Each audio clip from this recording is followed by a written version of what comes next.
38-39 వాక్యాలు. అతడు ఇలాగున ప్రార్థన చేయుచుండగా ఆకాశము నుండి యెహోవా అగ్ని దిగి దహన బలిని, పశువులను, కట్టెలను, రాళ్లను, బొగ్గుని దహించి కందకమందున్న నీళ్లను ఆరిపోచేసెను. అంతటా జనులందరూ దాన్ని చూసి సాగిలపడి, అందరూ చెప్పండి, యెహోవాయే దేవుడు, యెహోవాయే దేవుడు అని కేకలు వేసిరి. చప్పట్లు కొడుతూ ఒకసారి యేసయ్యకు మిగ్గరగా మహిమ చెల్లిద్దామా? ఆమేన్. ఏలియా దినముల్లో జరిగిన ఈ అద్భుతం నేటి సంఘాలలో, సమాజంలో ప్రభు జరిగించునుగాక. ఈ 4వ అద్భుతము పేరేమిటంటే ఆకాశము నుండి అగ్ని కురిపించుట అనండి. ఓకే, టైటిల్ రాసుకోండి, ఆకాశము నుండి అగ్ని కురిపించుట. ఏలియా చేసిన ఆ అద్భుతాలు ఒక్కొక్కటిగా మనం స్టడీ చేస్తూ ఉన్నాము. దేవుడు ఈ మాటల ద్వారా మనలందరినీ బలపరచునుగాక. నిజంగా ఏలియా గొప్ప మహిమ కలిగిన సేవ చేశాడు. ఏలియా దినములలో జరిగిన ఈ సందర్భాన్ని మీకు వివరించడానికి నేను ఇష్టపడతా ఉన్నాను. ఆహాబు రాజుగా పరిపాలన చేస్తూ ఉన్నాడు. ఏలియా దినముల్లో ఆహాబు పరిపాలన జరుగుతుంది. ఈ ఆహాబు గురించి మనం చెప్పుకోవాలంటే ప్రారంభంలో బాగానే ఉన్నాడు. తర్వాత తన భార్య వచ్చిన తర్వాత దేశమంతా విగ్రహారాధనలకు వెళ్ళిపోయింది. దేశము విగ్రహారాధనతో నిండిపోయిన పరిస్థితి. ఓ ప్రక్కన పరిస్థితులు చూస్తూ ఉంటే 3 సంవత్సరాల నుంచి వర్షం లేదు. ప్రజలు కరువుతో అల్లాడిపోతూ ఉన్నారు. ఆహాబు అంటాడు, ఇదిగో నీ వల్లే వర్షం లేకుండా నువ్వు చేసావు కదా మహానుభావుడా. ఎవరైనా ఏలియా, వర్షం లేకుండా చేసావు కదా నీవు, అందుకే ప్రజలు కరువుతో అల్లాడిపోతున్నారు అని ఆహాబు ఏలియాతో మాట్లాడుతున్నాడు. ఏలియా అంటాడు, అసలు నువ్వు వచ్చిన తర్వాతే, మీ వైఫ్ వచ్చిన తర్వాతే మొత్తం అంతా దేశం అంతా విగ్రహారంతో నిండిపోయింది, అందుకే ప్రజలు కరువుతో అల్లాడిపోతున్నారని. ఆహాబు దగ్గర ఒక గృహ నిర్వాహకుడు ఉన్నాడు. ఆయన పేరు ఓబద్యా. బాల్యము నుండే బహు భయభక్తులు కలిగిన వాడు. యెజెబెలు ప్రవక్తలందరినీ కూడా, యెహోవా ప్రవక్తలందరినీ కూడా నిర్మూలన చేస్తూ ఉంటుంటే ఈ ఓబద్యా చక్కగా అందరినీ కూడా గుహలో దాచి పోషిస్తూ ఉండేవాడు. ఇప్పుడు ఒక సవాలుతో కూడిన పరిస్థితులు ఏర్పడ్డాయి. అప్పుడు ఏలియా అంటాడు, ఎవరు దేవుడో నిరూపించుకుందాం. కర్మేలు పర్వతం దగ్గరికి నీవు బయలు ప్రవక్తలని పిలువబడుతున్న వాళ్ళు ఉన్నారు కదా, వాళ్ళని తీసుకురా. యెహోవా పక్షముగా నేను నిలబడతాను. యెహోవా పక్షమున ఏలియా ఒక్కడే ఉన్నాడు. ఒక మాటలో చెప్పాలంటే 1 మ్యాన్ ఆర్మీ అన్నట్లుగా, ఒక్క కీబోర్డ్లోనే తబలా, ప్యాడ్స్ అన్నీ అందులో వచ్చేస్తా ఉన్నట్టుగా ఒక్క ఏలియా ఒక్కడే నిలబడి దేవుని శక్తి ఏంటో అద్భుతంగా నిరూపించాడు. దేవునికి స్తోత్రం. ఏలియా ఒక్కడే ఒక ప్రక్కన నిలబడ్డాడు. బయలు ప్రవక్తలుగా 450 మంది ప్రవక్తలు ఉన్నారు. ఆషేరుదేవి ప్రవక్తలు 400 మంది ఉన్నారు. ఈ కర్మేలు పర్వతం దగ్గరికి వీళ్ళందరినీ సమకూర్చాడు. ఏలియా నిలబడి ఒకే ఒక మాట అన్నాడు. ఏమన్నారంటే, ఎన్నాళ్ళు మీరు 2 తలంపుల మధ్య తడబడుతూ ఉంటారు? నేటి దినాల్లో కూడా ప్రజల పరిస్థితులు ఎలా ఉన్నాయి బ్రదర్ అంటే, 2 తలంపుల మధ్యలో ఉంటున్నారు. అటు దేవుడు కావాలంటారు, ఇటు లోకము కావాలని మాట్లాడుతున్న వాళ్ళు, అనుసరిస్తున్న వాళ్ళు ఎందరో ఉన్నారు. ఏలియా చెప్తాడు, ఎన్నాళ్ళు మీరు 2 తలంపుల్లో ఉంటారు? యెహోవా దేవుడైతే యెహోవాను మీరు కొలవండి. బయలుదేవుడైతే బయలు కొలవండి. ఎంతకాలం మీరు రెండు తలంపుల మధ్యలో ఉంటారు? ఇప్పుడు నిరూపించాలి. ఒక సవాలు ఏలియాకి ఎదురైంది. వెంటనే కర్మేలు పర్వతం దగ్గరికి వాళ్ళని తీసుకొచ్చాడు. ఏలియా వాళ్ళతో చెప్తున్నాడు, ఇదిగో నేను ఒక ఎద్దును తీసుకుంటాను, మీరు ఒక ఎద్దును తీసుకోండి. ఈ ఎద్దుని తునకలు, ఇది రాయలసీమ భాష, దేవుడికి స్తోత్రం. తునకలు అంటే మాకు ఫస్ట్లో మేము రాయలసీమ వెళ్ళినప్పుడు తునకలు అంటున్నారు ఏంటి రాబో, మాకు అర్థం కాలేదు. మొక్కల మాట, చికెన్ తునకలు అయినా అంటున్నారు, చినుకులతో చికెన్ తునకలు ఏంటి అనుకున్నా, మొక్కల మాట. ఎద్దుల్ని ముక్కలు కాకుండా బైబిల్లో మీరు చూస్తారు కదా, తునకలు అంటే మొక్కలు. ఎద్దుల్ని ముక్కలుగా నరికి ఒక బలిపీఠం మీద అవన్నీ సమకూర్చండి. నేను కూడా ఎద్దుల్ని తునకలుగా చేసి ముక్కలుగా చేసి బలిపీఠం మీద సమకూరుస్తాను. మీరు మీ దేవునికి ప్రార్థన చేయండి, నేను నా దేవునికి ప్రార్థన చేస్తాను. ఎవరు ప్రార్థన చేసినప్పుడు అగ్ని దిగి వస్తుందో, ఆకాశం నుండి అగ్ని దిగి వస్తుందో, ఆ కట్టెల్ని, ఆ బలిపీఠాన్ని, ఆ కందకాన్ని మొత్తం బొగ్గుని బూడిదగా మార్చేస్తుందో వాళ్ళే దేవుడు. నిరూపిద్దాం అనని వెంటనే చాయిస్ యువర్ సెల్ఫ్ అన్నట్లుగా మొదట ఛాన్స్ వాళ్ళకి ఇచ్చాడు ఏలియా. 450 మంది అక్కడ బయలు ప్రవక్తలు ఉన్నారు. వాళ్ళు ఉదయం నుంచి చాలా ప్రయాసపడతా ఉన్నారు. మధ్యాహ్నం అయిపోయింది, కానీ ఏ మాత్రం కూడా వాళ్ళు అనుకున్నట్లుగా జరగలేదు. మధ్యాహ్నం అయిపోయినప్పటికీ ఏలియా ఎంత అద్భుతంగా మాట్లాడతాడంటే, నిజంగా ఏలియాకున్న రోషానికి మనం మెచ్చుకోవచ్చు. మనమైతే సైలెంట్ ప్లీజ్ అని ఎందుకు వచ్చిందిలే బాబు అని కామ్ అయిపోతాం, కానీ ఏలియా మాట్లాడుతున్న మాటలు ఎంత అద్భుతంగా ఉంటాయంటే, ఆయన అంటాడు, మీ దేవుడు ధ్యానంలో ఉన్నాడేమో.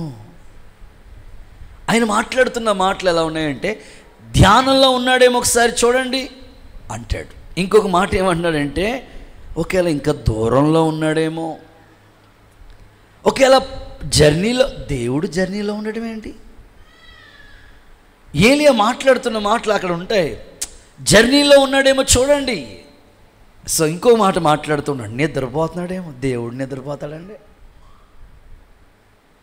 ఏలియా ఎంత రోషంగా మాట్లాడుతున్నాడో, నిద్రపోతున్నాడేమో. ఇంకా లాస్ట్ ఫైనల్గా వచ్చినప్పటికి ఏమన్నాడంటే, మీ దేవుణ్ణి లేపండి. అంటే ప్రస్తుత ట్రెండు, ప్రస్తుతం జరుగుతున్న సమాజాన్ని దృష్టిలో పెట్టుకుని ఈ మాటలు మీకు చెప్తున్నాను చూడండి. ఏమండి, దేవుణ్ణి నిద్ర లేపడం ఏంటండి? దేవుణ్ణి మొయ్యటం ఏంటండి? అక్కడ సందర్భంలో ఏలియా మాట్లాడుతున్నాడు అంతే కదా. ప్రస్తుతం ప్రజలు ఎలా ఉన్నారంటే, వాళ్ళ చేతులతో దేవుణ్ణి చేసుకున్నారు, వాళ్ళ చేతులతో దేవుణ్ణి మోస్తూ ఉన్నారు. వాళ్ళ చేతులతో అవసరమైతే దేవుణ్ణి అంతే, ఇంకేసి రక్తమే చేయం. ఏలియా రోషంగా మాట్లాడుతున్నాడు. ఇక వాళ్ళకి ఏలియా చెప్పే మాటలకి ఓ మాటలో చెప్పాలంటే ఇక రోషం వచ్చేసింది. వాళ్ళు ఏం చేశారో తెలిసింది, కత్తులు తీసుకుని శరీరాన్ని కోసుకుంటూ వచ్చారు.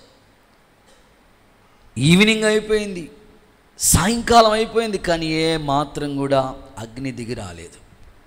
ఇప్పుడు ఏలియా చేసిన పని ఏమిటంటే, ఒక బలిపీఠం కట్టి కట్టెలు పేర్చి ఒక అద్భుతమైన ప్రార్థన చేశాడు. ఏమన్నాడంటే, అబ్రహాము, ఇస్సాకు, యాకోబుల దేవా, నీవు ఇశ్రాయేల్ మధ్య దేవుడై ఉన్నావని, నేను నీ సేవకుణ్ణని, ఈ కార్యములన్నీ నీ ద్వారానే జరుగుతున్నాయని ఈరోజే కన్ఫర్మ్ అవ్వాలి. ఆమె చెప్పండి ఒకసారి, ఈరోజే నిరూపించాలి అని ఒక చిన్న ప్రార్థన చేసినప్పుడు ఆకాశం నుండి అగ్ని దిగి వచ్చి బలిపీఠమును, కందకమును అంతటిని కాల్చి బూడిదగా మార్చేసింది. అక్కడున్న వాళ్ళందరూ అంటారు, యెహోవాయే దేవుడు. ఆమేనండి, యెహోవాయే దేవుడని వాళ్ళు కేకలు వేశారు. ఈరోజు నా ప్రార్థన ఏమిటంటే, ఇప్పుడు ప్రజలు, దేవుని పిల్లలుగా అనేకులు దేవుని గొప్పతనాన్ని గురించి మనం కేకలు వేసి చెప్తున్నాం కదా. రాబోయే కాలంలో ఏలియా దినములో ఎలాంటి అద్భుతం జరిగిందో, అన్యజనుల మధ్యలో దేవుని శక్తి దిగివచ్చి నిరూపించినట్లుగా ప్రజలందరూ యెహోవాయే దేవుడనే కేకలు వేసే రోజులు రాబోతూ ఉన్నాయి. గట్టిగా ఒకసారి అందరూ ఆమేన్ చెప్పండి. ఎన్నో రోజులుగా మనం ఎదురు చూస్తున్న కలలను దేవుడు నెరవేర్చబోతూ ఉన్నాడు. ఎన్నో సంవత్సరాలుగా అన్యజనులకి, మన బంధువులకి, మన స్వజనులకి ప్రభువుని గురించి ప్రకటించి చెప్పి అలసిపోయి ఉన్నాం. వాళ్ళు వినడం లేదు. కానీ ఒకరోజు రాబోతుంది, వాళ్ళే దేవుడు గొప్పవాడని కేకలు వేసి సాక్ష్యం ఇచ్చే రోజులు రాబోతూ ఉన్నాయి. అలాంటి ఉద్యమం కొరకే భారతదేశం అంతా కూడా ఎదురు చూస్తుంది. సేవకులందరూ కూడా కన్నీళ్లతో ఎదురు చూస్తున్నారు, ఉపవాసాలు ఉంటున్నారు, శరీరాన్ని నలగొట్టుకున్నారు, అంగలార్చుచున్నారు, రోదన చేస్తున్నారు. ఒకటే, దేవుని శక్తి దిగి రావాలి. ఆమేన్. దేవుని శక్తి ప్రజలు కన్నులారా చూడాలి. ప్రియులారా, ఇక్కడ ఆకాశం నుండి అగ్ని దిగి వచ్చింది. అప్పుడు ప్రజలు గుర్తించి దేవుని యొక్క గొప్పతనాన్ని గుర్తించారు. ఈరోజు ఆ అగ్నిని గురించి కొన్ని ఇన్ఫర్మేషన్ మీకు చెప్పి, అసలు ఆకాశం నుంచి అగ్ని దిగి రావడానికి గల కారణాలు ఏంటో సబ్జెక్ట్లో చెప్తాను. ఈ అగ్నిని గురించి కొన్ని మాటలు మీకు చెప్తాను. చదవండి పరిశుద్ధ గ్రంథమైన బైబిల్ నుండి హెబ్రీయులకు రాసిన పత్రిక 12వ అధ్యాయం 29వ వాక్యాన్ని చూద్దాం. Hebrew chapter 12:29. అందువల్ల మనం నిశ్చలమైన రాజ్యం పొంది దైవ కృప కలిగి 12:29 దహించు అనగా దేవుడు దహించు అగ్ని అయి ఉన్నాడు. ఆ మాట చాలు. ఒకసారి అందరూ ఈ మాట నాతో చెప్పండి. మన దేవుడు దహించు అగ్ని అయి ఉన్నాడు. ఇప్పుడు అందరూ చప్పలు కొడుతూ సరే యేసయ్యకి మహిమ చెల్లిస్తారా? దేవుడు దహించు అగ్ని అయి ఉన్నాడు. ఇప్పుడు ఈ అగ్ని దేవుడే. ఆమెను చెప్పండి ఒకసారి అందరూ. అప్పుడప్పుడు చెప్తుంటారు కదా, అమ్మో అగ్నితో చెలగాటం ఆడకూడదండి బాబు, అగ్ని సేవ, అగ్ని అండి బాబు. ఫైర్ మినిస్ట్రీ మాకు సేవకులు కూడికలు జరుగుతున్నప్పుడు, నేను సేవకు వచ్చిన ప్రారంభ రోజుల్లో సేవకులందరినీ బాగా మోటివేషన్ చేసి, సేవకులందరినీ చక్కగా ఎంకరేజ్ చేసి, ప్రోత్సహించి, పాటలు పాడమని, ప్రార్థన చేయమని, పరిచయం చేయమని ఎంకరేజ్ చేసిన ఒక సేవకులందరూ కలిసి పెట్టిన పేరు ఏమిటంటే, బాబోయ్ ఆయన అగ్ని అండి బాబు, ఫైర్ అండి బాబు. అవును, నిజంగా దేవుడు ఒక్కొక్క సేవకుడిని ఒక్కొక్క అగ్ని కణం వల్లే వాడుకుంటాడు. కారణం ఏమిటంటే దేవుడే దహించు అగ్ని అయి ఉన్నాడు. అందుకే దేవుని వాక్యం స్పష్టంగా చెప్తుంది, ఏలీయా ప్రార్థన చేసినప్పుడు ఆకాశం నుంచి అగ్ని దిగి వచ్చింది. దేవుని శక్తి అక్కడ కనబడింది. ఈరోజు కూడా మనం ఎక్కడ సేవ చేస్తున్న సేవకులందరికీ నా మనవి, ఏలీయా చేసిన ప్రార్థన ఏంటంటే, నీవు దేవుడివై ఉన్నావు ప్రభా, నేను నీ సేవకుడినై ఉన్నాను. నీ సేవకు వచ్చిన ప్రారంభ దినాల్లో ఇదే ప్రార్థన చేస్తూ ఉండేవాడిని. నీవు దేవుడు అని ప్రజలు ఒప్పుకోవాలి, నేను నీ సేవకుడినై ఉన్నానని ప్రజలు తెలుసుకోవాలి. ఈ కార్యం నువ్వు చేయి ప్రభా. ఇదే ప్రార్థన ఎక్కువగా నేను చేస్తూ ఉండేవాడిని. దేవుని దయ కనికరం మన మీద ఎప్పుడు విడుదల చేస్తాడు దేవుడు. ఈ రాత్రి మీరున్న ప్రాంతాల్లో ఎన్నోసార్లు మీరు దేవుని గురించి చెప్పుంటారు, కానీ వాళ్ళు వినడం లేదు. మీ బంధువులకు కూడా చెప్పుంటారు, వినడం లేదు. కానీ ఏలియా లాంటి ఒక ఉద్యమం రావటం కోసం నువ్వు కొద్దిగా ప్రయాసపడగలిగితే, నీ స్వజనులు, నీ బంధువులు, నీ ఇంటి వాళ్ళు, ఇంకా ఎవరైతే నిన్ను హేళనగా మాట్లాడుతున్నారు, నువ్వు దిగిపోయావా, మతంలో కలిసిపోయావా. ఆ మధ్యకాలంలో ఒక వివాహం జరిగింది. ఆ వివాహానికి పెళ్ళి కొడుకు వాళ్ళ తండ్రి వాళ్ళ బంధువులందరికీ పెళ్లి కార్డులు, ఇంచుమించు 1000 పెళ్లి కార్డులు ప్రింట్ చేసి ఒక ఫంక్షన్ హాల్ మాట్లాడి సేవకుల్ని, టీం సభ్యుల్ని అందరినీ రెడీ చేసి సంఘాన్ని అంతటిని సిద్ధపరిచి అన్యజనులకి సువార్తగా ఒక సేవకులు చక్కని సాక్ష్యం కలిగిన వారిని పిలిచి ఇన్వైట్ చేసి ఆ పెళ్లి కార్యక్రమం జరుగుతూ ఉంది. ఒక 10 రోజుల్లో ఇంక పెళ్లి జరుగుతుంది. వాళ్ళ బంధువులందరికీ ముందు బంధువులకి పెళ్లి కార్డులు పంచుతూ ఉంటారు కదా. ఆయన తన కొలిక్ని తీసుకుని స్కూటీ మీద పెళ్లి కార్డులు ఇంటింటా పెళ్లి కార్డులు పంచడానికి అని వెళ్తూ ఉంటుంటే వాళ్ళ బంధువుల దగ్గరికి వెళ్ళారంటే ఫస్ట్ సేవకుల దగ్గర తీసుకొచ్చి పెళ్లి కార్డు కోసం ప్రార్థన చేయించి, అయ్యా మా బంధువులందరికీ పంచుతామని తీసుకెళ్ళారు. అయితే వాళ్ళ దూరపు బంధువులు, దగ్గర బంధువులు అందరికీ పెళ్లి కార్డులు పంచుతూ ఉన్నాడు. పంచుతూ ఉంటుంటే ఒక బంధువుడు చూసి, ఆ పెళ్లి కార్డు పైనే ఉంది కదా, వివాహము అన్ని విషయాల్లో ఘనమైంది. అక్కడే యేసుక్రీస్తు అందరికీ ప్రభు, యేసుక్రీస్తు ఆయన శిష్యులు ఆ వివాహానికి పిలువబడ్డారు. ఇలాంటి కొన్ని వాక్యాలు ఉన్నాయి ఆ కార్డు మీద. చూసిన వెంటనే, ఒరే నువ్వెప్పుడు కలిసిపోయావురా ఈ మతంలోనే, అరే మొన్నటి వరకు మాతోనే ఉన్నావు కదా. వాళ్ళ బంధువులు ఆ పెళ్లి కార్డు చూసి అంటున్న మాట ఏంటి, ఎప్పుడు దిగిపోయావురా, నువ్వైతే దిగిపోయావు కానీ మీ పిల్లోని కూడా దించేసావా అంటే, అన్యజనులకి క్రైస్తవం అంటే అదొక మతంలాగా అనుకుంటున్న వాళ్ళు నేటికి చాలామంది ఉన్నారు. ఇది పరలోకానికి సంబంధించే మార్గం అని ఇంకా మన బంధువుల్లో గుర్తించిన వారు చాలామంది ఉన్నారు. వారు ఆ పెళ్ళికి వచ్చిన తర్వాత అక్కడ కూర్చుని దేవుని మాటలు వింటూ ఉంటుంటే ఒక్కొక్క మాట వాళ్ళ హృదయాన్ని తాకి వాళ్ళన్న మాట, అరే బాబు మా పెళ్ళిళ్ళు ఉన్నాయి కానీ ఆయన ఏదో చదువుకుని వెళ్ళిపోతాడు, మాకు అర్థం కాదు, ఆయనకి అర్థం కాదు.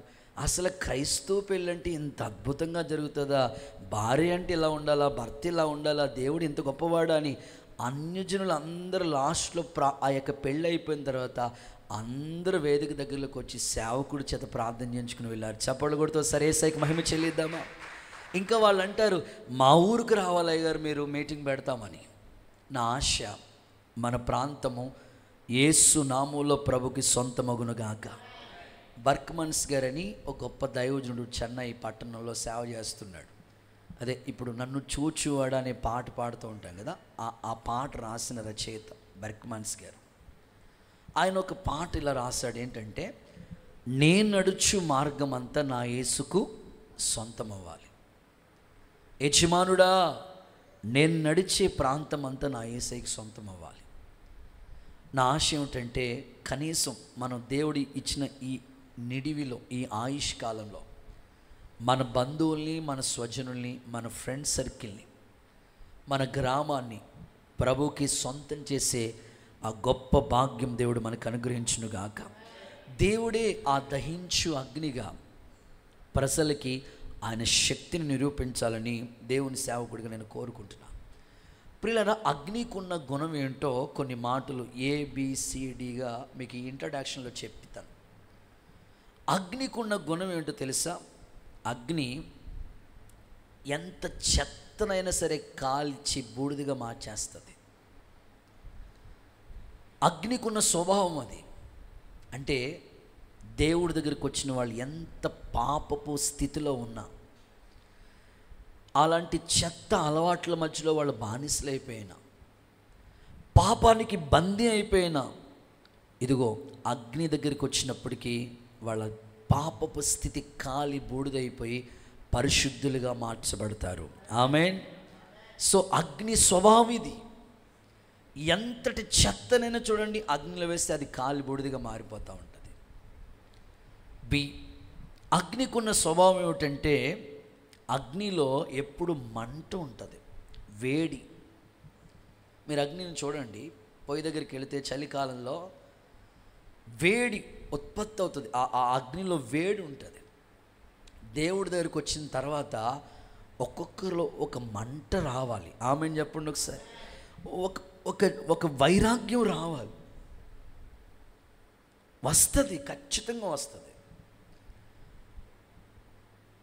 చల్లారిపోయిన స్థితిలో కాదు కానీ, నులివిచ్చిన స్థితిలో కాదు కానీ, దేవుని దగ్గరికి వచ్చిన వాళ్ళకి ఆయన దహించే అగ్ని కాబట్టి ఒక వేడి దేవుని కోసం వెలగాలి, దేవుని కోసం మండాలి.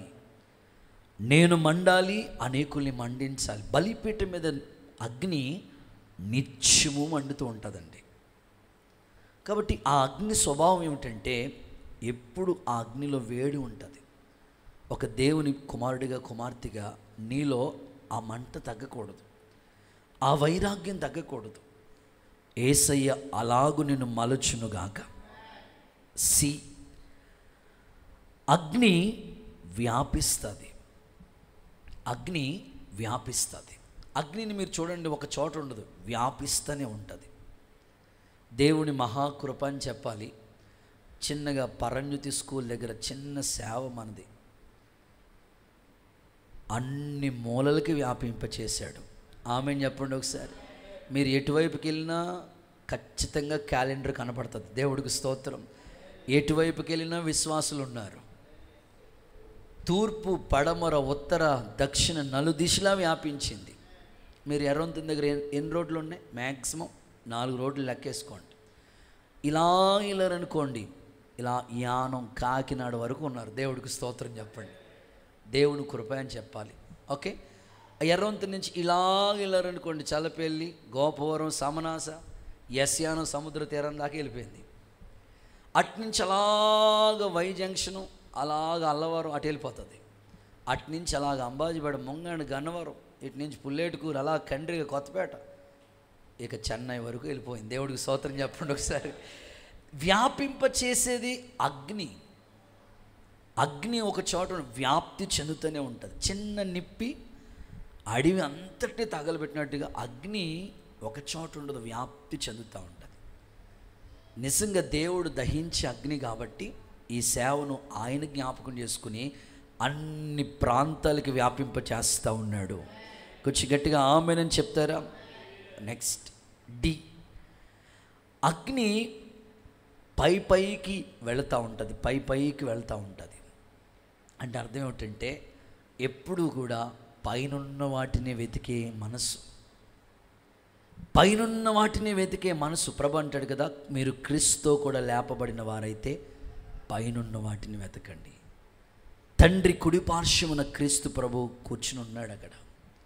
అగ్ని నీకు నేర్పిస్తున్న పాఠం, పైనున్న వాటిని వెతుకు. ఇక ఆఖరిది, ఈ అగ్ని ఏ వస్తువునైనా తనలాగా మార్చేసుకుంటుంది. ఏ వస్తువునైనా సరే తన రూపంలోకి మార్చేసుకుంటుంది. ఫర్ ఎగ్జాంపుల్, ఒక ఇనుము ముక్క తీసుకెళ్ళి అగ్ని కొలువులో పెట్టండి, అది కొలువులో కాలుతున్నప్పుడు ఎర్రగా అగ్నిలాగా మారిపోతూ ఉంటుంది. అగ్నికున్న గుణం అది. దేవుడు ఎంత గొప్పవాడో తెలుసా? ఎలాంటి వ్యక్తినైనా తన రూపంలోనికి, తన సమరూపంలోనికి మార్చేసుకుంటాడు. వాక్యంలో పౌలు ఇలా అంటాడు కదా, క్రీస్తు స్వారూప్యం మీ యందు ఏర్పడినట్లు మీ మనస్సు మారి నూతన మొగట వలన మీరు రూపాంతరము చెందుతున్నారు.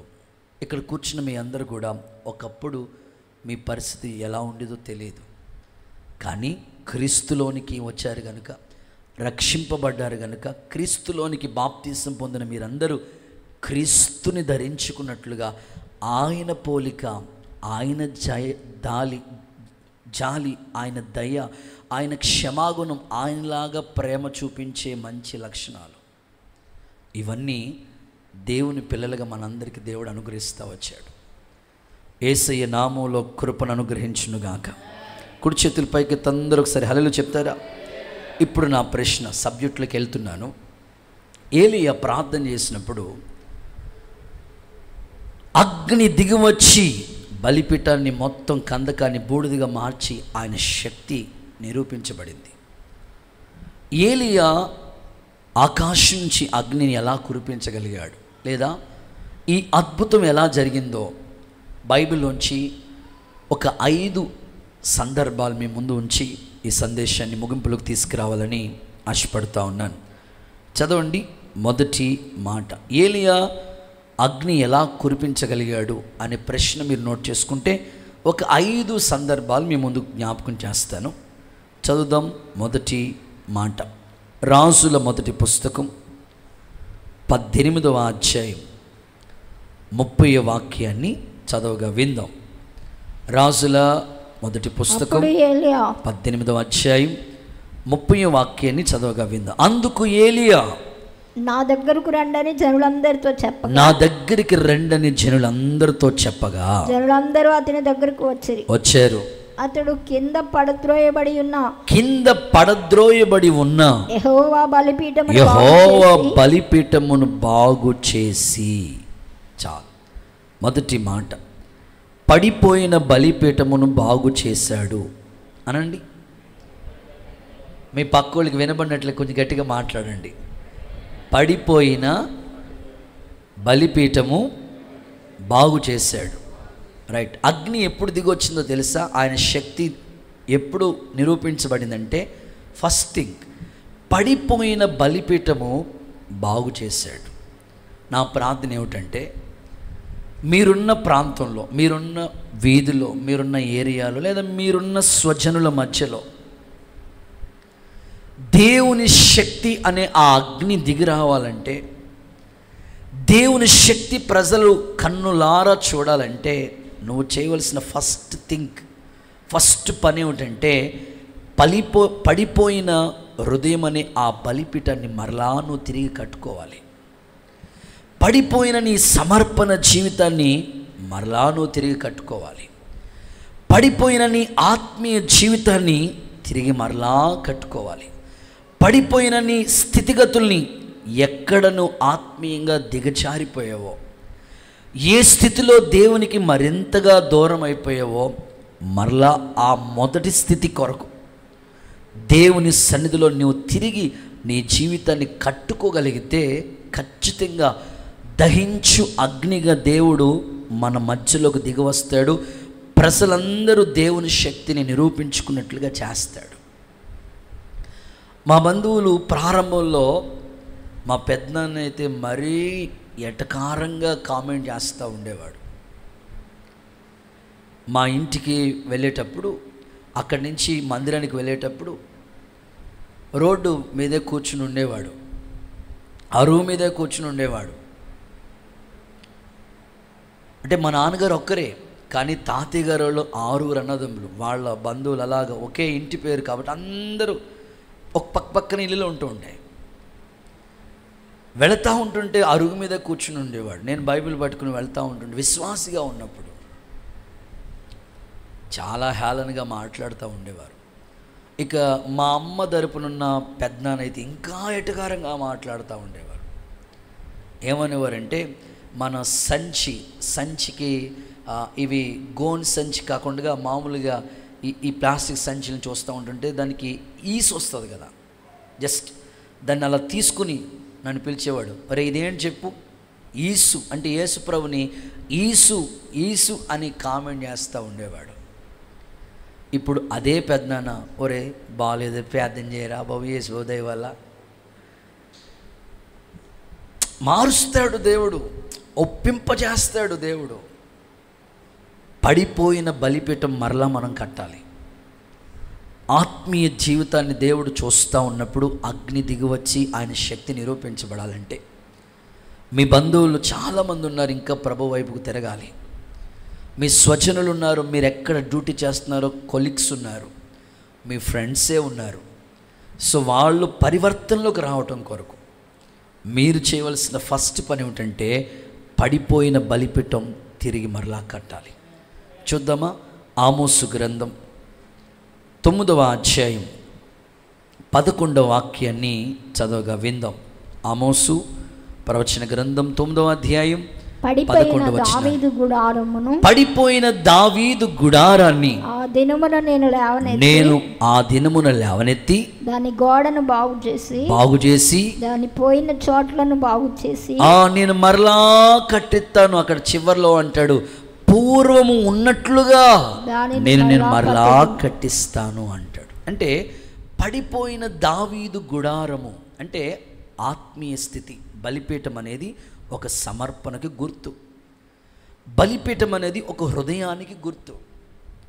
ఆత్మీయ జీవితంలో ఎక్కడ పడిపోయామో, ఎక్కడ జారిపోయామో, ఎక్కడ దేవునిలో చల్లారిపోయామో ఆ స్థితి మరలా లేవనెత్తబడాలి, మరలా నూతనపరచబడాలి.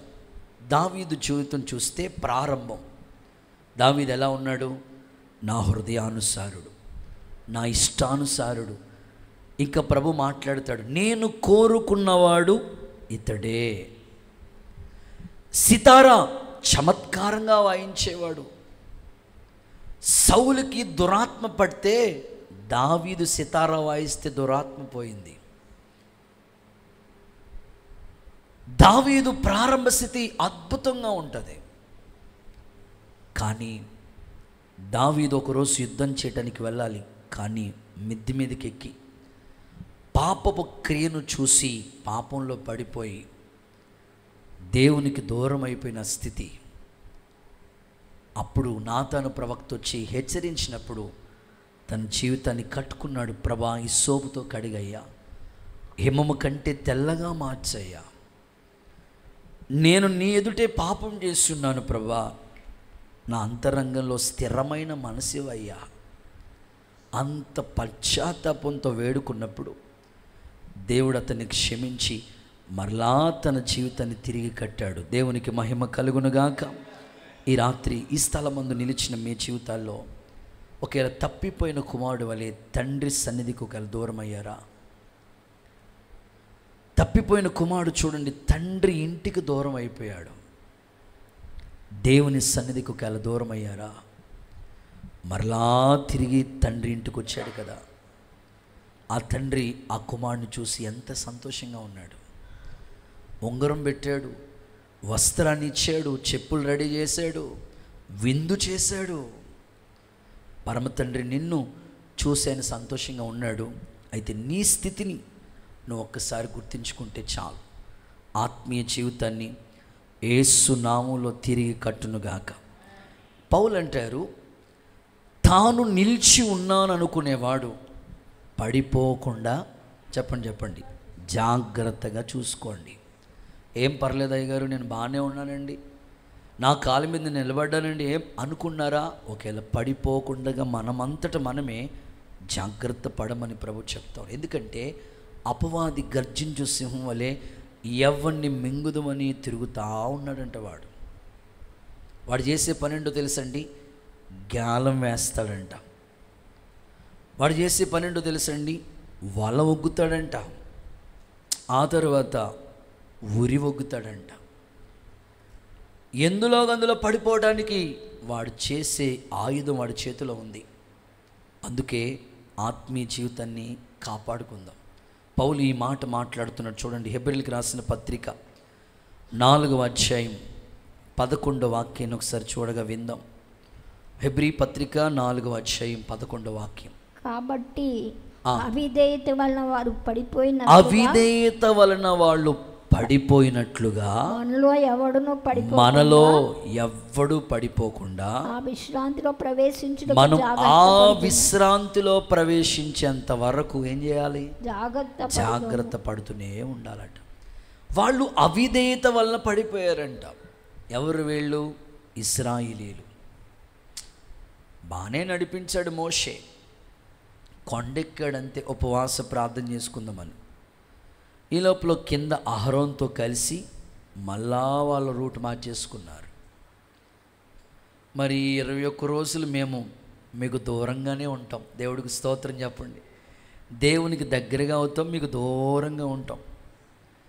అమ్మయ్య నీరు ఆడలే విజిటింగ్ అని రిమోట్ ఆన్ చేసి నువ్వు సీరియల్ సినిమా చేస్తా ఉంటుంటే పైనుంచి చూస్తూ ఉంటాడు ఆయన. ఆ నీరు ఆడలేరు, విజిటింగ్ రాడు, బ్రాంచ్కి రాడు.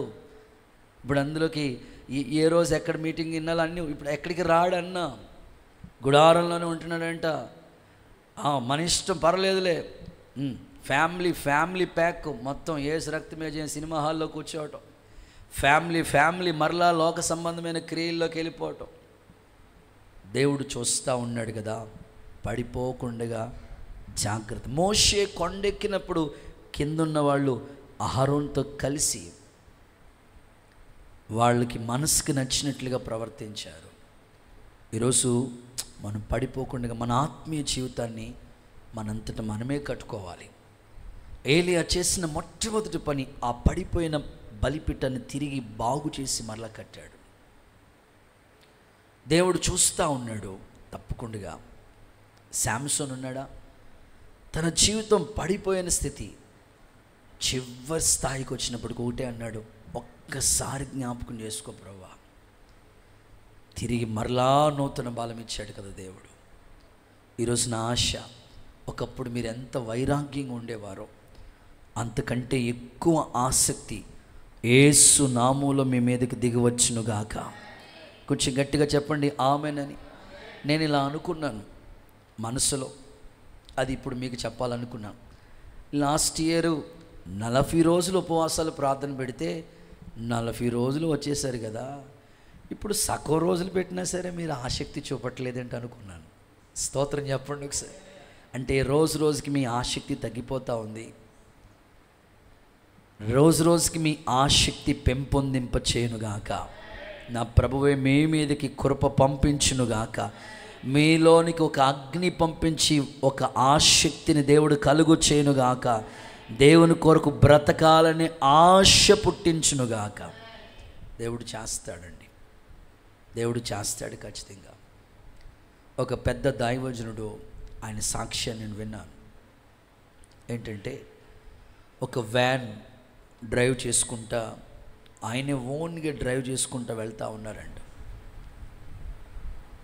ఆ యాక్సిడెంట్లో ఆ వ్యాన్ డ్రైవ్ చేసుకుంటూ వెళ్తుంటే ఒక యాక్సిడెంట్ అయింది. యాక్సిడెంట్లో కారు నుజ్జు అయిపోయింది. ఆ సమయంలో అందరూ అనుకున్నారంటే చచ్చిపోయాడేమో అనుకున్నారండి. ఆ సమయంలో చాలా గాయాలైపోయి ప్రాణాపాయం తప్పింది. ఆ దైవజనుడు ఒక గదిలో ఉన్నాడు. రోజు ట్రీట్మెంట్ జరుగుతూ ఉంది. సేవకులు వచ్చి ప్రార్థన చేస్తూ ఉన్నారు. ఆయన ఏడుస్తూ కన్నీళ్లతో ఇలా ప్రార్థన చేసుకున్నాడంట.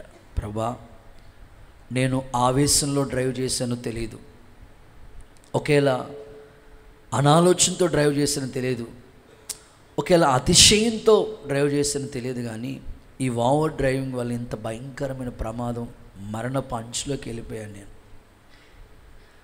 అయ్యా, నా స్థితి నాకు అర్థమైంది. ఒకసారి నన్ను క్షమించు ప్రభువా, నన్ను నువ్వు మరలా జ్ఞాపకం చేసుకో, నువ్వు మరలా నన్ను వాడుకో ప్రభువా. ఈ గదిలో నేను వేదన చెందుతున్నానయ్యా, నాకు విముక్తి కలుగు చేయండి అయ్యా అని దైవ సన్నిధిలో ఆయన కన్నీళ్లు కాచి ప్రార్థన చేసుకుంటే దేవుడు ఒక చక్కని పాట ఇచ్చారంట ఆయనకి. చీకటిలో నేనున్నప్పుడు నీ వెలుగు నాపై ఉదయించెను, చీకటిలోనే నీ వెలుగు నాపై, నీలోనే నేను వెలగాలని నీ మహిమ. చప్పట్లు. నీలోనే అయ్యా నీ మహిమ, పరిశుద్ధాత్మ అభిషేకముతో నన్ను నింపుచున్నావు, నీ రాకడకై నిరంతరం నీతోనే చాలనే ఆసనన్నిల సున్నది.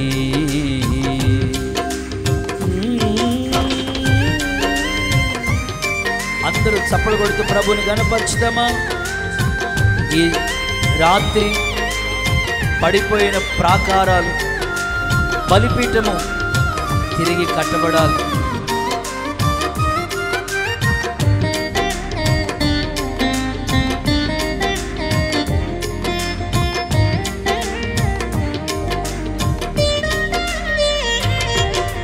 నీ రూపము నేను కోల్పోయినా, నీ రక్తముతో కడిగితివి, నీ రూపము నేను, నీ రక్తముతో, నీతోనే నేను నడవాలని, నీ వలనే నేను మారాలని, నీతోనే నేను నడవాలని, నీ వలనే నేను మారాలని, పరిశుద్ధాత్మ వరములతో అలంకరించుచున్నావు. నీ రాకడకై నిరంతరం నీతో జీవించాలని ఆశ నన్నిలా బ్రతికించు నా ప్రాణేశ్వరా యేసయ్యా. నా సర్వస్వమా యేసయ్యా. నిరంతరం నీతో జీవించాలని ఆశ నన్నిలా బ్రతికించు చున్నది. హల్లెలూయా. నిజమే, తను అలాగే ప్రార్థన చేసుకున్నారంట అయ్యగారు. ప్రభా, నేను ఆవేశంలో డ్రైవ్ చేసాను తెలియదు, నాకు సేవ చేసే గొప్ప భాగ్యం ఈ శ్రమలో నీకు మొరపెడుతున్నాను. వెంటనే దేవుడు మరలా లేవనెత్తి బలపరిచి వాడుకున్నారు. దేవునికి మహిమ కలుగునుగాక. రైట్, రెండో మాటలోకి వెళ్ళిపోదాం. సెకండ్ వన్, ఏలియా ఎలాగూ అగ్నిని కురిపించగలిగాడు. ఒకటి, పడిపోయిన బలిపీఠం బాగు చేశాడు. 2 రాజుల మొదటి పుస్తకం 18వ అధ్యాయం 31వ వాక్యాన్ని చూద్దాం. యెహోవా వాక్కు ప్రత్యక్షమై, యెహోవా వాక్కు ప్రత్యక్షమై, నీ నామము ఇశ్రాయేలగునని ఓకే, వాగ్దానమును అందిన యాకోబు సంతతి గోత్రముల లెక్క చొప్పున 12 రాళ్ళు తీసుకుని. చాలు, అందరు ఈ మాట నాతో చెప్ప. 12 రాళ్ళు తీసుకున్నాడు. గట్టిగా చెప్పాలా? దావీదు ఎన్ని రాళ్ళు తీసుకున్నాడు? 5. ఏలియా ఎన్ని రాళ్ళు తీసుకున్నాడు? మీరెన్ని రాళ్ళు తీసుకోవాలి? 12 రాళ్ళు తీసుకున్నాడు కదా. 12 ఎందుకు తీసుకోవాలి? ఆలోచన రావాలి కదా మనకి. వాస్తవంగా ఆలోచిద్దాం. 12 అనేది అపోస్తుల సంఖ్య. చెప్పండి, మీరు నోట్ చేయాలి. అపోస్తుల సంఖ్య, అపోస్తుల క్రమం, అపోస్తుల సంఖ్య. 12 రాళ్ళు ఈక్వల్ టు అపోస్తుల సంఖ్య అని నోట్ చేయండి. అపోస్తుల సంఖ్య అంటే 12 మంది అపోస్తులను దేవుడు నియమించాడు. చూద్దాం, ప్రకటన గ్రంథం 21వ అధ్యాయం 14వ వాక్యం. 12 అనే సంఖ్య. ఆ పట్టణ ప్రాకారం 12 పునాదులు గలది. 12 పునాదులు గలది. ఆ పునాదుల పైన గొర్రెపిల్ల యొక్క అపోస్తుల యొక్క 12 పేర్లు కనబడుచున్నవి. 12 మంది పేర్లు రాశారంట. దేవునికి స్తోత్రం కలుగును గాక. రైట్, 12 అనే సంఖ్య గురించి నీకు చెప్పాలంటే అది అపోస్తుల సంఖ్య, అపోస్తుల క్రమం, అపోస్తుల సంఖ్య. ఈరోజు ఆ రోజు ఏలియా 12 రాళ్ళు తీసుకున్నాడు, అది అక్షరానుసారంగా. ఇప్పుడు మనం 12 రాళ్ళు తీసుకోవడం అంటే ఒక్కొక్కరు వచ్చేటప్పుడు ఒక రాడు పట్టుకురమ్మనని కాదు. 12 అంటే అది అపోస్తుల క్రమం, అపోస్తుల అనుభవాల్లోకి మనం వచ్చేసేయాలి. అప్పుడు దేవుడు అగ్నిని దించుతాడు. అంటే అగ్ని అంటేనే చెప్పాను, దేవుని శక్తి అని.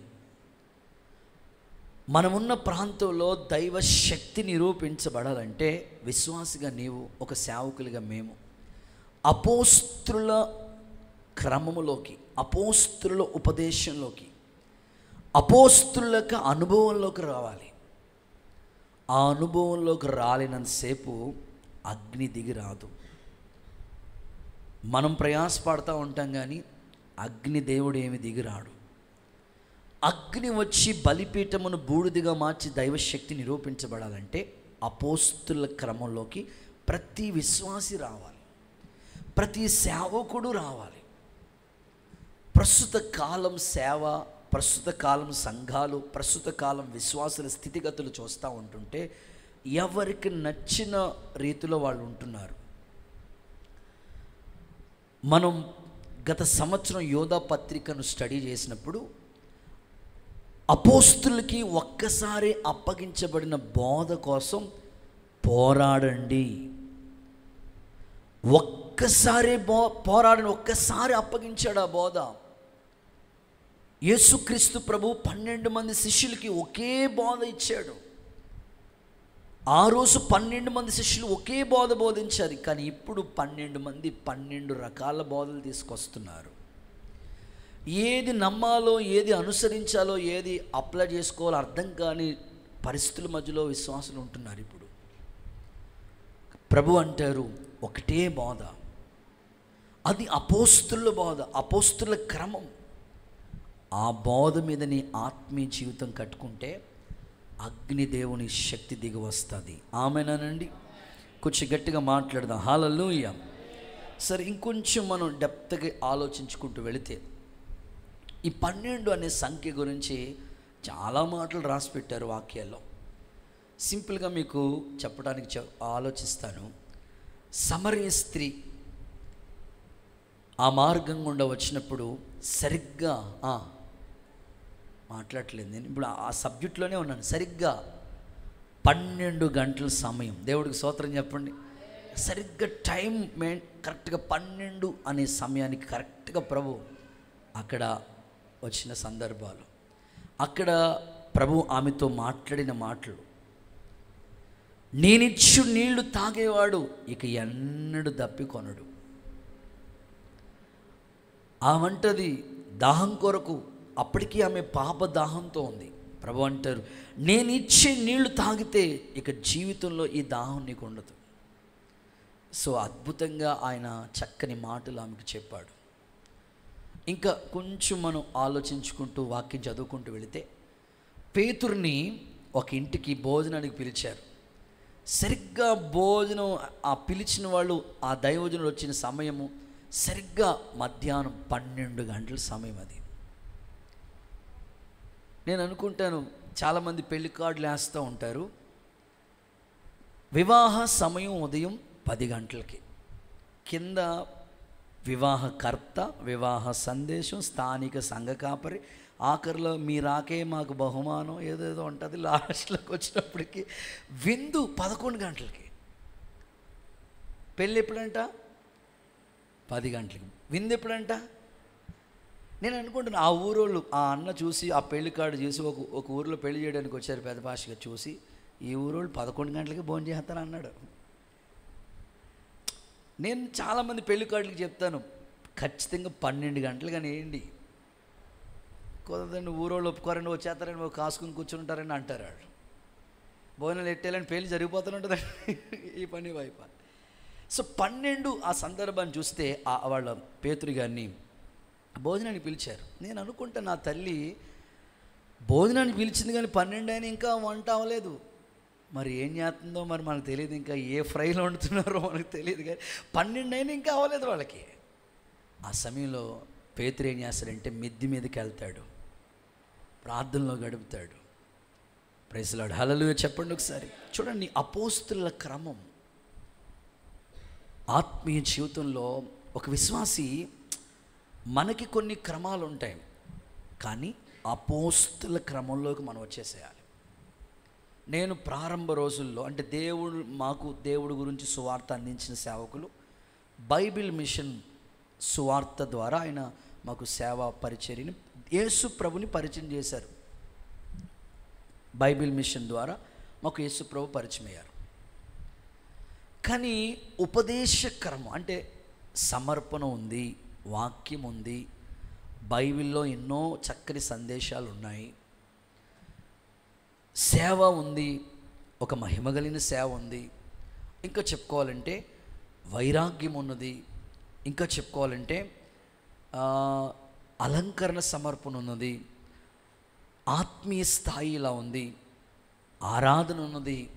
ఇవన్నీ ఒక్కొక్క మెట్లు ఎప్పుడు మేము నేర్చుకోగలిగామంటే బైబిల్ మిషన్ క్రమంలోకి వెళ్ళినప్పుడు పెద్దగా మాకు తెలిసేది కాదు.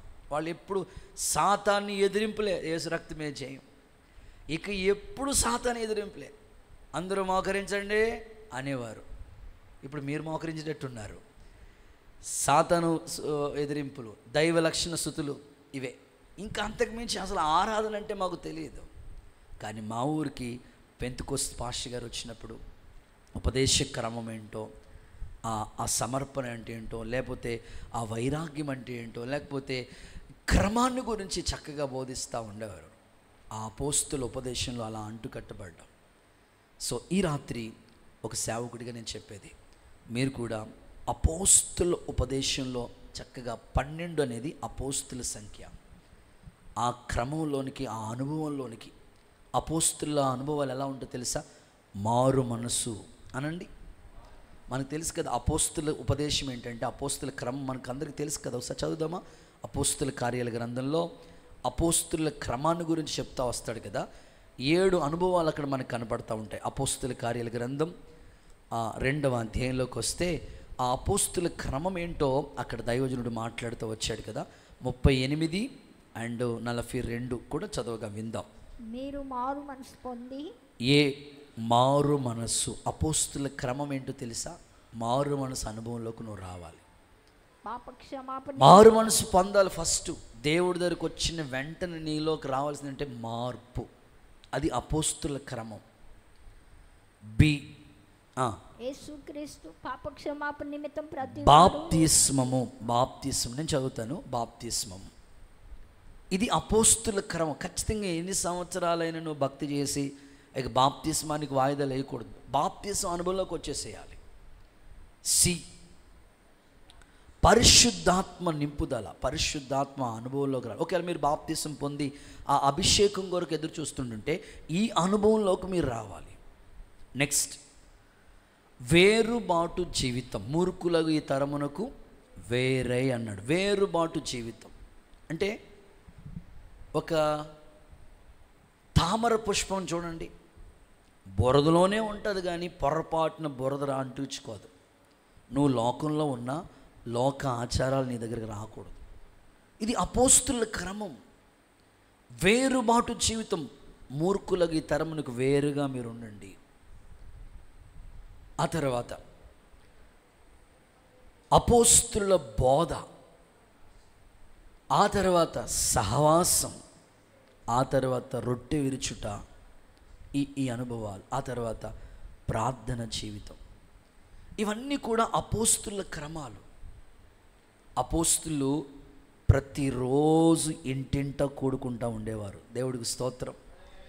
సో ఈ 21 రోజులు ప్రార్థన తర్వాత మీలోనికి ఆ అనుభవాలు ప్రతిరోజు ఇలాగే మీ ఇంట్లో కుటుంబ ఆరాధన ప్రారంభించబడునుగాక. అపోస్తుల దినాల్లో ప్రతిరోజు సంఘంలో చేర్చబడతా ఉండేవారంట. ప్రతిరోజు కొత్త వాళ్ళు వస్తూ ఉండేవారంట. దేవుడు అలాంటి క్రమంలోనికి పరిచర్య నడిపించునుగాక. రైట్, 3వ అనుభవంలోకి వెళ్ళిపోదాం. ఏలియా అగ్ని కురిపించడానికి గల 3వ కారణం, 3వ అనుభవాన్ని మనం చూద్దాం. రాజుల మొదటి పుస్తకం 18వ అధ్యాయం 32వ వాక్యాన్ని భక్తులు చదవగా విందాం. ఆ రాళ్ల చేత యెహోవా నామమున ఒక బలిపీఠం కట్టించి దాని చుట్టూ 2 మాణికల గింజలు పట్టునంత లోతుగా కందకము త్రవ్వించి, చాలు, కందకము లోతుగా త్రవ్వించాడు అనండి. ఈ మాట అనండి. కందకం అంటలేదు కానీ కాకరకాయ కనపడుతుంది నాకు.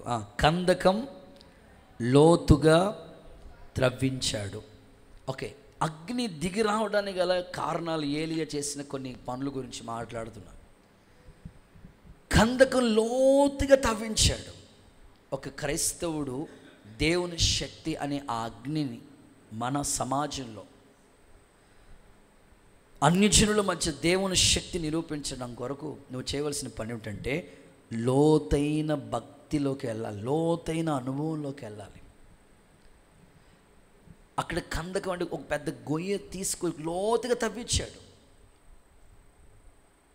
ఇప్పుడు నీ ఆత్మీయ జీవితంలో లోతైన భక్తి అనుభవంలోకి వెళ్ళాలి. ఈ రోజున భక్తి అంతా ఎలా ఉంటుందంటే రెడీమేడ్గా ఉంది. కాదు, సంవత్సరానికి భక్తులు ఎలా ఉండాలంటే లోతైన అనుభవంలోకి వెళ్ళాలంట మనం. అది దేవుడు మన నుంచి కోరుకున్న లోతైన అనుభవంలోకి వెళ్ళాలి. ఎహెస్కేల్ని దేవుడు ఎక్కడ తీసుకెళ్ళాడు తెలుసండి? ఫస్ట్ చీల మండల లోతుకు తీసుకెళ్ళాడు. అది సరిపోద్దా అనుకుంటే కుదరదన్నాడు. అక్కడి నుంచి మోకాళ్ళ లోతుకు వచ్చాడు. అక్కడ సరిపోదన్నాడు, మొల లోతుకు వచ్చాడు. అక్కడ సరిపోదు, ఏదలేనంత కొలతలేనంత ఆ లోతైన అనుభవంలోకి వెళ్ళిపోయాడు. ఈరోజు దేవుని సన్నిధిలో మీరు ఎట్లా ఉండాలంటే భక్తి పైన కాదు, లోతైన రోజు రోజుకి నేర్చుకునేటట్లుగానే ఉండాలి. దేవుడే చెప్పాడు, నా కాడి ఎత్తుకుని నా దగ్గర నేర్చుకోండి అన్నాడు దేవుడు. రోజు ఏదో ఒక కొత్త అనుభవం, లోతైన అనుభవంలోకి మనం వెళ్ళాలి. చూద్దాం ఈ మాటలు ఒకసారి. లూకా సువార్త 6వ అధ్యాయం 48వ వచనం చూస్తే ఎంత లోతైన అనుభవం గురించి అక్కడ మాట్లాడుతున్నాడు. లూకా 6:48. వాడు ఇల్లు కట్టవలనని ఉండి లోతుగా త్రవ్వి. ఎలా తవ్వాడంట? లోతుగా త్రవ్వి బండ మీద మంచి పునాదిని వేశాడు. కాబట్టి వరదొచ్చింది, ప్రవాహం వచ్చింది, వానొచ్చింది, గాలొచ్చి కొట్టింది. అది బాగుగా లోతుగా ఫౌండేషన్ ఉంది కాబట్టి దాన్ని కదిలించలేదు. చప్పట్లు కొడుతూ యేసయ్యకోసారి మహామహిమను ఆరోపించండి. దాన్ని ఎవరు కదిలించలేరు. ఎందుకంటే లోతైన ఫౌండేషన్. ఈరోజు నీ ఆత్మీయ జీవితంలో నీ పునాది లోతుగా ఉంటే నిన్ను ఎవ్వరు కదిలించలేరు. ఎవ్వరు తరం కాదు అది. నీ భక్తిని మాన్పించిన ఎవ్వరు తరం. ఎందుకంటే నీ ఫౌండేషన్ లోతుగా ఉంది కాబట్టి నిన్నెవరు కదిలించలేరు. అదే పైన ఉందనుకోండి, గాలి వచ్చినా, వానొచ్చినా, వరదొచ్చినా ఆ ఇల్లు కూలిపోయింది. కానీ పునాది బాగుంది కాబట్టి దాన్ని ఎవరు కదిలించలేదు. ప్రిడి పాల్ గారని కర్నూలులో సేవ చేస్తున్న పాషి గారు, మినిస్ట్రీలోనే సేవకులందరిలో ఆయన ఒక దైవజనుడు, పెద్ద సేవకులు. ఒకసారి ఆయనకి దేవుడి పట్ల ఒక ఆశ. ఒకప్పుడు ఆయన ఈ అన్నకి సౌండ్ పెడతా ఉండేవాడంట. బాగా ఇంట్రెస్ట్ అన్నమాట ఆయనకి, బాగా సౌండ్కి సంబంధించినవి, బాగా ప్యాడ్స్ అయినా ఈ అక్కడక్కడ మీరు కనపడతా ఉంటారు చూడండి. కావాలంటే గుడారాల పండుగలో కూడా స్టేజ్ మీద ఆయన అందరితో కూడా ఆయన కూడా ప్యాడ్స్ వాయిస్తుంటాడు. ఆయన కూడా అవి జాజి వాయిస్తూ ఉంటాడు. ఒకసారి ఒక ప్రాంతానికి వెళ్ళారంట ఆయన. ప్రభువా, నువ్వు ఏం చేస్తావో తెలీదు, ఇక్కడ అగ్ని దిగి రావాలి. స్తోత్రం చెప్పండి ఒకసారి. ఫైర్ అనౌంటింగ్. ఆయన పాట పాడితే బాక్సులు కాలిపోయినాయి అంట. దేవుడికి స్తోత్రం. అది బాక్సులు కాలిపోయినాయి అంట. ఇంకొక చోట, ప్రభువా నువ్వేం చేస్తావో తెలియదు, అగ్ని దిగి రావాలి. ఆ గడ్డిమేట అంటిపోయిందంటే ఆయన పాట పాడుతూ ఉంటుంటే. అందుకే ఆయన ఆ పాటల అగ్ని మండించు. మరి అమ్మగారు లాస్ట్లో పాడదాం. దేవుడికి స్తోత్రం చెప్పండి, గట్టిగా చెప్పండి సార్. హల్లెలూయా. యాక్టివ్గా ఉంటారు పాపం ఆవిడ, వెంటనే అందుకుంటారు. ఉండాలి గట్టిగా హల్లెలూయా చెప్పండి ఒకసారి. చక్కగా అంటే అగ్ని దిగి వచ్చిన అనుభవాలు చూస్తే లోతైన అనుభవాలు. అందుకే ఆ ఇల్లుని ఎవరూ కదిలించలేదండి. మన భక్తి కూడా కొన్నిసార్లు వరద లాంటివి వస్తాయి. భక్తిహీనులు ఉంటారు. భక్తిహీనులు ఏంటంటే ఎప్పుడు బురద జల్లుతూ ఉంటారు. అలాంటప్పుడు నీకు నిందలు, అవమానాలు అవి తట్టుకోలేక ఎందుకు వచ్చింది భక్తి లేదు అనుకుంటాం. గాలి మాటలు అంటే నిరాశపరుస్తూ ఉంటారు కొంతమంది. ఎందుకు వచ్చిందిలే భక్తి అనుకుంటాం మనం. ఎందుకు వచ్చిన ఉపవాసం, ఇన్ని రోజుల నుంచి చేస్తాను, ఏం జరగలేదు, లాస్ట్ ఇయర్ ఏం జరగలేదు, ఈ సంవత్సరం ఏం చేస్తాడు అని ఒకవేళ గాలి మాటలు నిరాశపరుస్తూ ఉంటారు నిన్ను. నువ్వేం పట్టించుకోకూడదు. నీ ఫౌండేషన్ లోతుగా వెళ్ళాలి. ఆ తర్వాత వాన పైనుంచి దేవుడు పంపించే కొన్ని శ్రమలు ఉంటాయి. ఆయన అనుమతి లేకుండా ఏ శ్రమ మనకి రాదు. ఆ శ్రమలు నువ్వు తట్టుకోగలవు కాబట్టి నీకు అనుమతి ఇచ్చాడు ఆయన. నువ్వు ధైర్యంగా నీ భక్తిని చక్కని పునాది మీద కట్టుకో. యేసు నామములో అగ్ని దేవుని ప్రత్యక్షత మీ ప్రాంతంలో నీ ఇంటిలో గొప్ప కార్యాలు నా తండ్రి జరిగించునుగాక. రైట్, ఇక 4 మాటలకు వెళ్ళిపోతాను. 4th వన్, రాసుల మొదటి పుస్తకం 18వ అధ్యాయం 33, 18:33 చూడగలిగితే, కట్టెలు క్రమముగా పేర్చాడు అనండి. మాట్లాడదాం. కట్టెలు క్రమముగా పేర్చాడు. ఓకే, ఇది ఒక అనుభవాన్ని చూపిస్తూ ఉంది. కట్టెలు క్రమంగా పేర్చడం అంటే ఒక మాటలో చెప్పుకోవాలంటే క్రమశిక్షణ, క్రమం. ఇప్పుడు బలిపీఠం మీద ఆ బలిపీఠం కట్టినప్పుడు ఆ కట్టెలు పేరుస్తారు కదా, అవి కూడా క్రమంగా పేర్చాడంటే, ఎలా పడితే అలా పేర్చలేదంట. అంటే క్రైస్తవుడికి దేవుని దగ్గర నుంచి ఆ అగ్ని దిగివచ్చి ఆయన శక్తి నిరూపించాలంటే ఒక క్రమం మనలో ఉండాలండి. దేవుడు క్రమానికే కర్త. ఇంకొంచెం మీకు ఆలోచింపచేసే మాట, 5 రొట్టెలు 2 చేపలు ఎంతమంది పంచాడు? 5,000 మందికి పంచాడు కదా. పంచేటప్పుడంట ఆ దేవుడు వాళ్ళకి వడ్డిచ్చేటప్పుడంట పంక్తులుగా కూర్చోబెట్టాడంట, క్రమంగా బలారాధన జరిగేటప్పుడు చూడండి ఎంత వరుసగా చక్కగా లైన్లో మోకరింప చేస్తామో. దేవుని మందులు మీరు కూర్చున్న విధానం చూడండి, ఏ వరుస చూసినా కరెక్ట్ క్రమం. ప్రత్యక్ష గుడారంలో ఆవరణం, పరిశుద్ధ స్థలం, అతి పరిశుద్ధ స్థలం అని 3 భాగాలు. సన్నిధి రొట్టెల బల్ల, ఈ రొట్టెల ఆ బల్ల మీద ఆ రొట్టెలు 12 రొట్టెలు ఎలా పేరుస్తా తెలుసా? క్రమముగా పేరుస్తూ ఉంటారు. చూద్దాం. నిర్గమాకాండం 40వ అధ్యాయం 23వ వాక్యం. నిర్గమ 40:23. యెహోవా సన్నిధి మీద రొట్టెలు ఎలాగా క్రమము. అంటే క్రైస్తవుడికి, దేవుడికి కావాల్సింది ఏంటంటే క్రమం. యేసయ్య నువ్వు అడుగుతున్నారు వాళ్ళు, అయ్యా నీ నామం పెడ దెయ్యాలు వెళ్ళగొట్టాం, టచ్ మినిస్ట్రీ చేసి ఎన్నో చేసాము. ప్రభు ఒకటే అంటాడు, అక్రమం చేయవాళ్ళారా మీరెవరో నాకు తెలియదు. అంటే సేవ కూడా క్రమంగానే జరిగించాలి. బైబిల్లో లేనిది ఏది మేము బోధించకూడదు, ఏది చేయకూడదు. విశ్వాసులను మీరు కూడా ప్రతిదీ క్రమం, ప్రతిదానికి ఒక టైం, ఒక మెయింటెనెన్స్, చక్కగా క్రమం. ఒక ఆరాధన ఉంది, అదొక క్రమం. పాటలు ఒక క్రమం, ప్రార్థన ఒక క్రమం, వాక్యం ఒక క్రమం. ప్రతిదానికి మీ వ్యక్తిగత జీవితంలో కూడా, మీ ఇంటి దగ్గర కూడా కుటుంబ ఆరాధన ఒక క్రమం, ఉదయకాల స్తోత్ర ప్రార్థన ఒక క్రమం. ప్రతిదానికి నువ్వు ఒక క్రైస్తవుడిగా నువ్వు ఏం చేయాలంటే ప్రతిదీ క్రమం. నాకు తెలిసిన 2-3 సహోదరులు, వాళ్ళు హాస్పిటల్లో పనిచేస్తుంటారు, మెయింటెనెన్స్.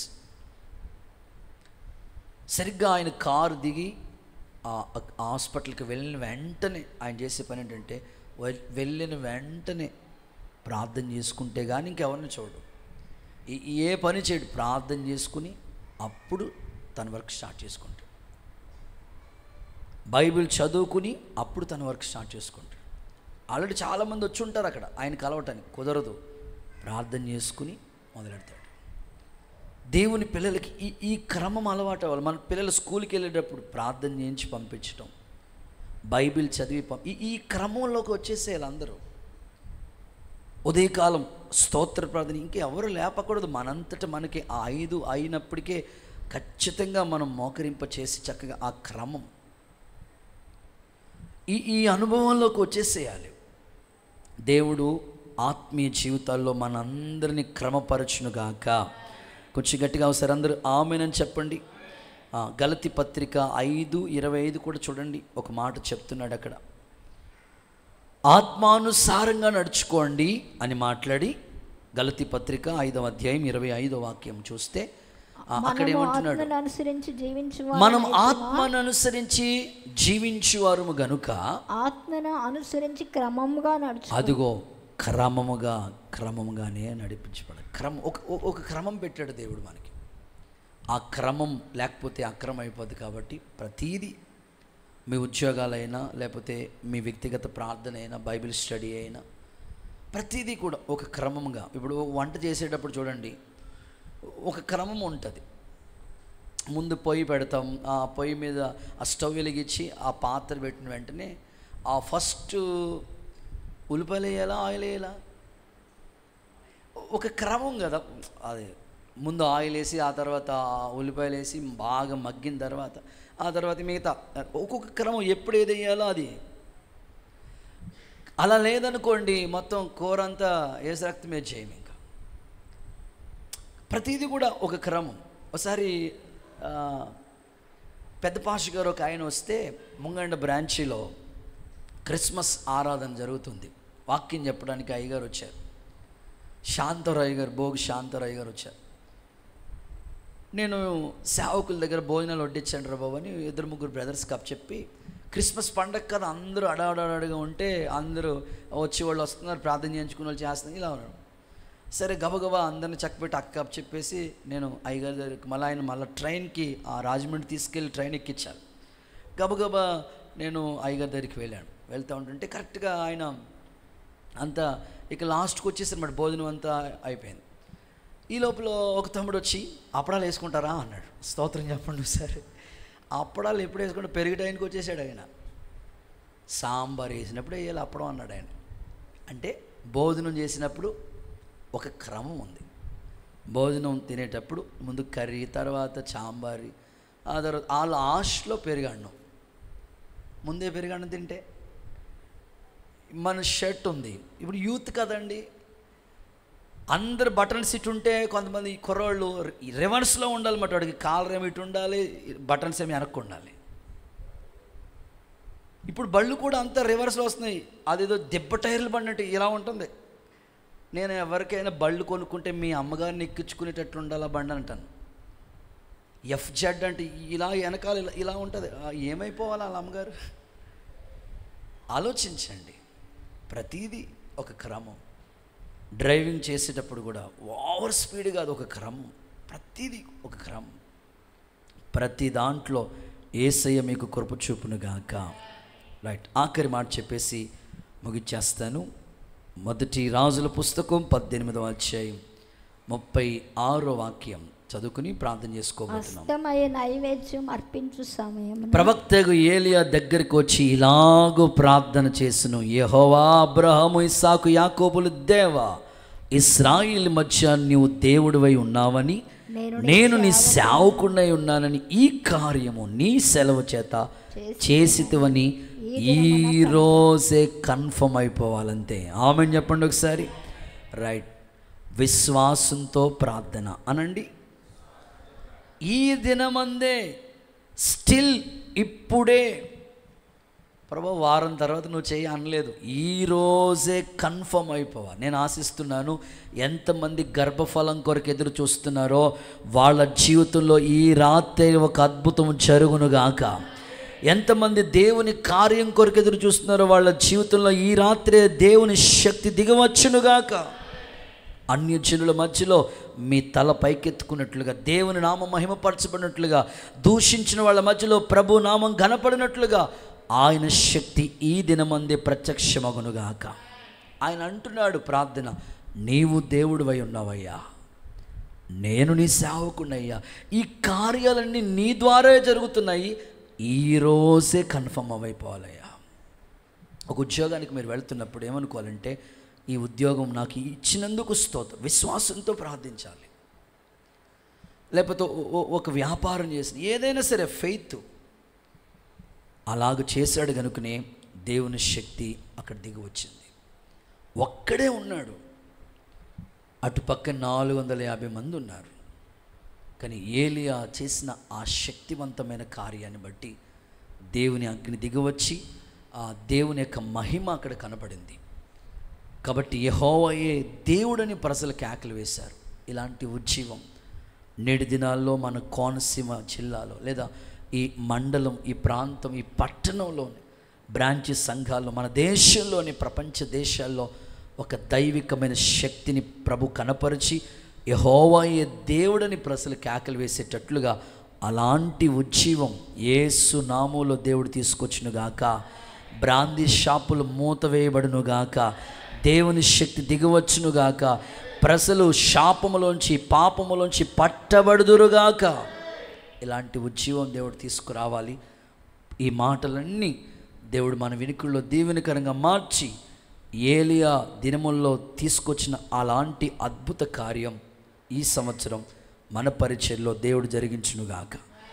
ఏలియా అగ్ని ఎలా కురిపించగలిగాడో 5 మాటలు చెప్పి ఈ అద్భుతం ఏలియా జీవితంలో ఎలా జరిగిందో, యెహోవాయే దేవుడని ఎలా నిరూపించాడో ఒక 5 మాటలు చెప్పాను. చెప్పండి, ప్రార్థన చేసుకోబోతున్నాం. మొదటి మాట, పడిపోయిన బలిపీఠం బాగు చేశాడు. నీ ఆత్మీయ జీవితం బాగుగా కట్టుకోవాలి. నెంబర్ 2, 12 రాళ్ళు తీసుకుని నిలబెట్టాడు. అంటే అపోస్తుల క్రమంలోకి రావాలి.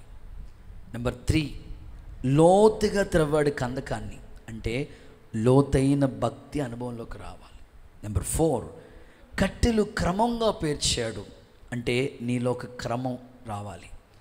నెంబర్ 5, విశ్వాసంతో ప్రార్థించాడు. ఈ మాటలు మనందరి జీవితంలో ఫలభరితంగా మార్చి దేవుని అగ్ని దిగవచ్చే కార్యాలు దేవుడు మన పరిచయంలో జరిగించునుగాక. అందరూ అలాగే లేచి నిలబడదాం. 2 చేతులు పైకెత్తి చిన్న ప్రార్థన చేసుకోబోతున్నాం. దేవుడు మనకిచ్చిన ఈ వర్తమానం కొరకు ఏలియా దినముల్లో జరిగిన ఈ అద్భుత కార్యం దేవుడు నిన్న నేడు నిరంతరం ఒకే రీతిగా ఉన్నాడు. ఆయన ప్రార్థన చేసుకుందామా? అందరూ అడుగుదామా దేవుణ్ణి? ప్రభువా, నీకు స్తోత్రం నాయన. దయచేసి అడుగుదామా దేవుని సన్నిధిలో? దేవుడు దహించు అగ్ని ఉన్నాడు.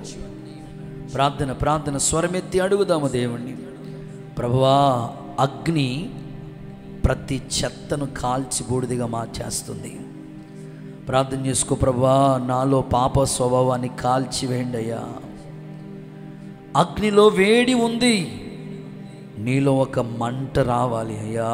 స్తోత్రమయ్యా, అయ్యా స్తోత్రమయ్యా, అయ్యా స్తోత్రమయ్యా. మీ కార్యము చేయండి నాయన. హల్లెలూయా, హల్లెలూయా.